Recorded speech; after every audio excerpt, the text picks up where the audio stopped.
Hey friends, welcome back to my channel. आज हम on the road to Berlin इस Russian film के बारे में बात करेंगे जो कि 2015 में रिलीज हुई थी और IMDb पर इस फिल्म की रेटिंग है 6.5। तो देखते हैं फिल्म की कहानी। साल है 1942 का। जर्मनी वर्ल्ड वॉर 2 में अभी तक काफी पावरफुल साबित हो रहा है। जर्मन्स अब रशिया में भी घुस चुके हैं और जगह जगह पर अपने टैंक्स से रशियंस पे हमला कर रहे हैं। प्लेन से धमकी भरे और सरेंडर करने को कहने वाले पर्चे गिराए जा रहे हैं। रशियन नागरिक काफी दहशत में हैं। ऐसे में ही एक घुड़सवार को हम देखते हैं जिसका नाम अगरकोव है।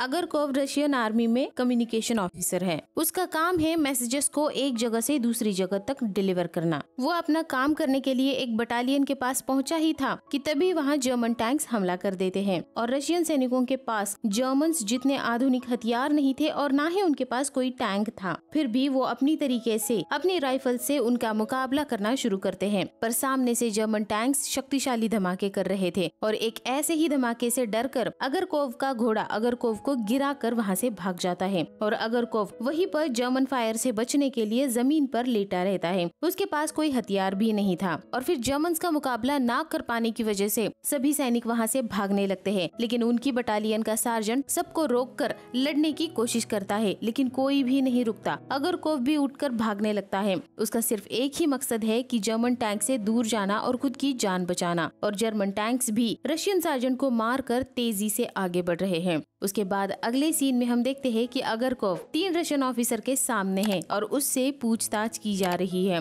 और भी सैनिकों से पूछताछ की जाएगी। दरअसल पिछले कॉम्बैट में भाग जाने की वजह से अगरकोव पे गद्दार और कायर के इल्जाम लगे हैं। ये एक रशियन मिलिट्री कोर्ट है और बाकी के सैनिकों से पूछताछ करने के बाद फाइनली अगरकोव गुनहगार है ये साबित हो जाता है और अगरकोव को शूट करने का फैसला किया जाता है। लेकिन उसे कब शूट करना है ये अभी डिसाइड नहीं किया जाता और ये डिसाइड करने तक अगरकोव को बंदी बनाकर रखा जाने का फैसला लिया जाता है। और उसके बाद अगरकोव को बंदी बनाकर रखा जाता है और उस पे नजर रखने के लिए एक गार्ड को भी कहा जाता है। इस गार्ड का नाम है जुरुबेव। कुछ देर बाद वहाँ पे जर्मन टैंक्स आ जाते हैं पर उन्हें वहाँ कोई भी रशियन बटालियन नहीं मिलती, इसीलिए वो वहाँ पर हमला नहीं करते क्योंकि वो आने से पहले ही वहाँ के सारे सैनिक भाग चुके थे। लेकिन गुजरते हुए जर्मन टैंक्स को जुरुबेव छुपके से देख लेता है। इससे पहले कि कोई अनहोनी हो जाए वो अगरकोव को लेकर वहाँ से निकल जाता है और अब ये दोनों भी सेना मुख्यालय की तरफ निकल पड़ते हैं। वहाँ के कोर्ट में अगरकोव को कब शूट करना है इस बात के ऑर्डर्स लेने के लिए।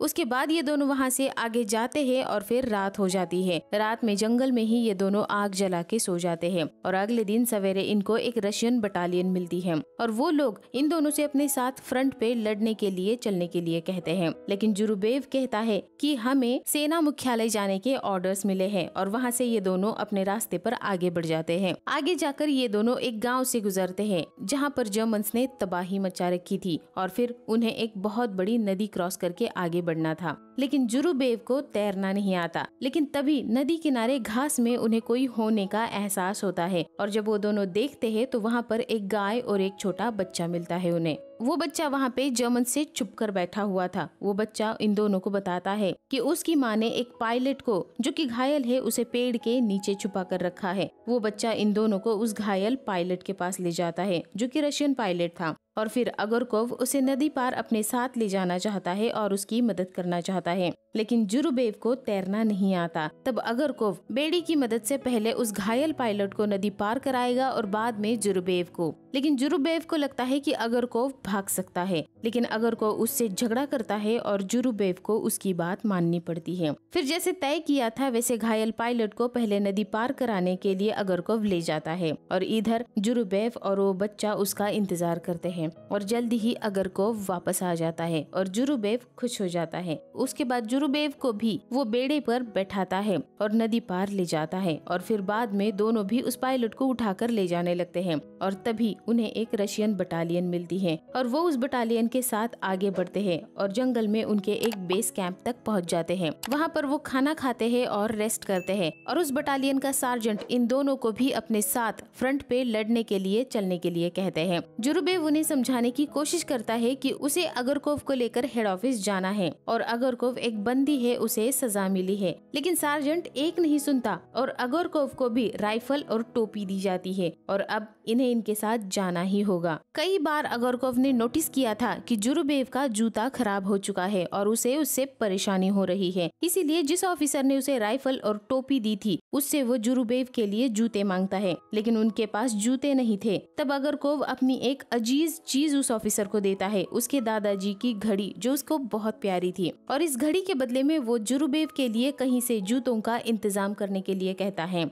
एंड फाइनली जुरुबेव को अच्छे जूते मिल जाते हैं और अब ये लोग उन लोगों के साथ फ्रंट पे निकल पड़ते हैं और आगे जाकर एक बस्ती पर जर्मन्स ने कब्जा कर लिया था। वहाँ पर ये लोग जर्मन्स पे हमला कर देते हैं। जर्मन्स छुपकर स्नाइपर से गोली चलाने लगते हैं और उनके स्नाइपर का पता लगाने के लिए अगरकोव उठकर भागने लगता है और तभी उसे जर्मन स्नाइपर गोली मार देता है। जुरुबेव उस स्नाइपर की दिशा में गोली चलाता है और खिड़की में छुपा हुआ जर्मन स्नाइपर ढेर हो जाता है और सभी रशियन सैनिक जर्मन को मारने के लिए आगे बढ़ते हैं और जुरुबेव अगरकोव की तरफ वो उसे हिलाकर उठाने की कोशिश करने लगता है और अगरकोव सच में उठ जाता है। उसे गोली नहीं लगी थी, वो मरने का सिर्फ नाटक कर रहा था। और फिर वहाँ पर रशियन टैंक्स भी आ जाते हैं और फिर इस तरीके से इस छोटे से कॉम्बैट में रशियंस की जीत हो जाती है और इधर जुरुबेव अगरकोव को जिंदा देखकर काफी खुश हो जाता है। और फिर वहाँ पर इस मौके पर एक पत्रकार सबकी फोटो खींचने लगता है और जुरुबेव और अगरकोव की भी वो फोटो खींचता है क्योंकि उन्होंने जर्मन स्नाइपर को मार गिराया था। अगरकोव भी काफी खुश है, पर तभी जुरुबेव कहता है कि हमें आगे के ऑर्डर्स के लिए सेना मुख्यालय जाना है, मतलब अगरकोव को कब शूट करना है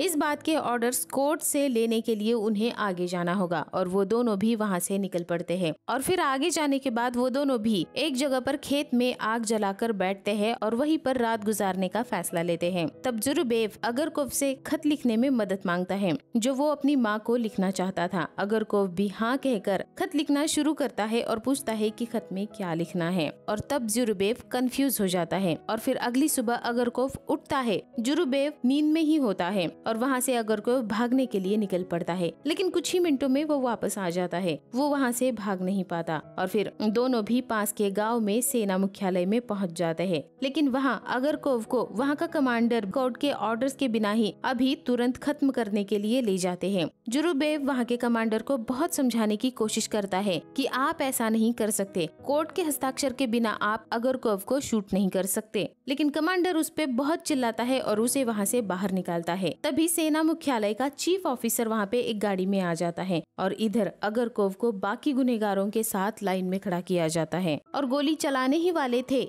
कि पीछे से जुरुबेव भागकर आता है और अगरकोव को चीफ ऑफिसर बुला रहे हैं कहता है। और जब अगरकोव चीफ ऑफिसर के सामने जाता है तो वो उसे कल की लड़ाई में अगरकोव ने जर्मन स्नाइपर को मार गिराने में जो रिस्क उठाया, उसने जो बहादुरी का काम किया था, उसके लिए रेड स्टार देता है। रेड स्टार का मतलब है कि इस सैनिक को अवार्ड देना चाहिए। दरअसल कल की बात उन्हें जुरुबेव ने बताई थी और कोर्ट की बात भी उन्हें बता दी थी। तो चीफ ऑफिसर कहते हैं कि तुम्हें अवार्ड देना चाहिए या फिर सजा, ये तय करने के लिए तुम्हें सेना के कोर्ट में ही जाना पड़ेगा। और फिर वहाँ से बाहर आने के बाद अगरकोव जुरुबेव से पूछता है कि तुमने मुझे क्यों बचाया। तब जुरुबेव कहता है कि अभी मेरी माँ को खत लिखना बाकी है इसीलिए बचाया। और दोनों भी हंसने लगते हैं। फिर रात को ये दोनों एक लेडी के घर पर जाते हैं और वो लेडी भी उन्हें वहाँ पर रात भर रुकने की इजाजत दे देती है। और फिर अगली सुबह उठकर ये दोनों भी अपने रास्ते जाने के लिए निकल पड़ते हैं। लेकिन तभी जर्मन्स आर्टिलरी फायर करना शुरू कर देते हैं और एक के बाद एक कई बड़े धमाके वहाँ पे होने लगते हैं।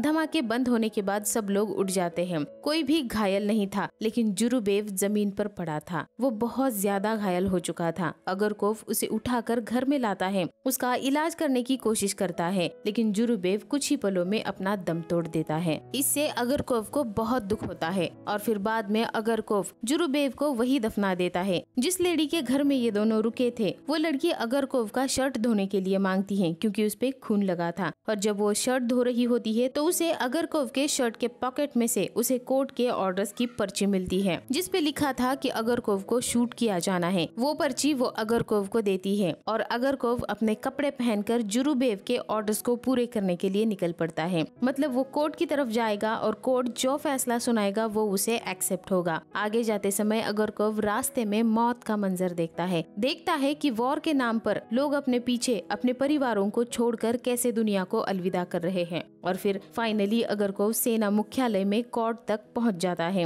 और जुरुबेव की माँ को भी खत लिखता है। और फिर अगले सीन में 1945 में जर्मनी दिखाई जाती है और अब वॉर खत्म हो चुका है। रशियंस जीत गए हैं और उन्होंने जर्मनी पर कब्जा भी कर लिया है और यहीं पर अगरकोव भी है। इसका मतलब अगरकोव की ड्यूटी अब जर्मनी में बर्लिन शहर में है, क्योंकि अगरकोव को शूट करने के ऑर्डर्स वापस लिए गए थे। क्योंकि अगरकोव अगर सच में कायर या गद्दार होता तो वो लड़ाई में अपनी जान जोखिम में नहीं डालता। और तो और अगर वो चाहता तो यहाँ आने से पहले ही वो रास्ते में ही भाग जा सकता था या फिर चुप कर बैठ सकता था, लेकिन उसने ऐसा नहीं किया और ना ही जुरुबेव के मरने के बाद वो भागा। जबकि जुरुबेव के मरने के बाद तो उसे कोर्ट तक जाने का कोई भी दबाव नहीं था, लेकिन फिर भी वो कोर्ट तक पहुंचा। इसका मतलब अगरकोव कर्तव्यनिष्ठ और बहादुर है, डरपोक या गद्दार नहीं। उसने अपनी दोस्ती को भी बखूबी निभाया था। अपने दोस्त की भी ड्यूटी उसने कोर्ट तक जाकर पूरी की थी। फिल्म के लास्ट सीन में बर्लिन में अगरकोव से वो फोटोग्राफर भी मिलता है जिसने लड़ाई जीतने के बाद इन दोनों की तस्वीर खींची थी और उसे पेपर में भी छापा था। वो तस्वीर वाला पेपर भी वो अगरकोव को दिखाता है, जिसमें जुरुबेव और अगरकोव ने किस तरीके से जर्मन स्नाइपर को मार गिराया था इसके बारे में लिखा था, जिसे देखकर अगरकोव को 3 साल पहले का वो दिन और जुरुबेव याद आता है। तो ये थी इस फिल्म की पूरी कहानी। आपको कैसी लगी कमेंट करके जरूर बताइए। वीडियो को लाइक करिए, चैनल को सब्सक्राइब करिए और अपने दोस्तों के साथ शेयर भी करिए। And finally thanks for watching. Bye bye.